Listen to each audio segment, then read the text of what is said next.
Váhy. Nad čím pořád váháte? To je furt. Mám mu dát tohle najíst, nebo tohle? Není mu moc zima, nebo horko, je to hovno, nebo blato? Proboha, to je jak miska vah, vidíte to?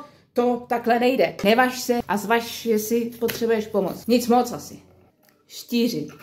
Celý červen byste se měli snažit najít vnitřní klid, protože máte sklon k psychopatickému chování, citovému vydírání a manipulaci. Je to dobrý? Je to dobrý? Chutná ti to? Mně to chutná, takže ti to chutná. Není to tlustý. Si to tlustý nesníš, tak si mě nepřeji. Tak tudy cesta nevede.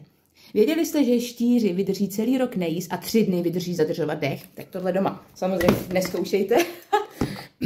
Ale kdybyste se zavřeli někam do špajzu a prováděli dechová cvičení, tak věřím, že to bude V pohodě. Střelec. Máme tady střelce. Ono to do půlky června asi vypadá, že byste se tak chtěli střelit do nohy. Ale... Pak to vidím. Ono tady vidím tu radost. To jsou krásné karty. Ono to bylo vyloženě střelený. Bude to jí zábava. Bude tady fakt sranda. Tím tady spoustu smajlíků. Takže to bude dobrý. Bude to dobrý. Tak, kozoroch.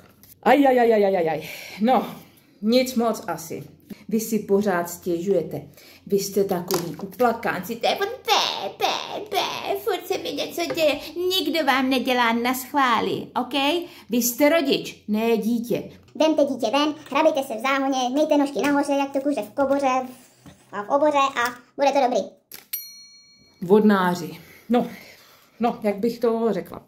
Nejslavnější vodnářka česká je Božena Němcová. Tohle bude pro vás takový hlavní motiv. Vlezte si s dětma do postele, zachumlejte se do deky a čtěte jim pohádky. Nejlíp od Boženy Němcový tu o Smolíčkovi, protože takový bude váš červen. Smolík!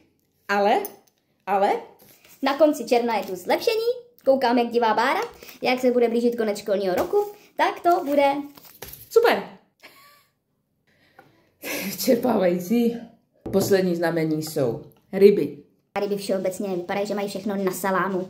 Vždycky se tak zpomaleně koukají kolem a usmívají se jak měsíček na hnoji. To je ráj pro děti, peklo pro partnery. Žít s takovým ignorantem. Nicméně, vypadáte, že jste pořád prostě na tripu. Tady prostě vy to neřešíte. Vy to totiž nikdy neřešíte. Jo, takže si to užívejte dál, ale bacha, tichá voda přes hymele. Tak, já se budu těšit zase příště. Na viděnou.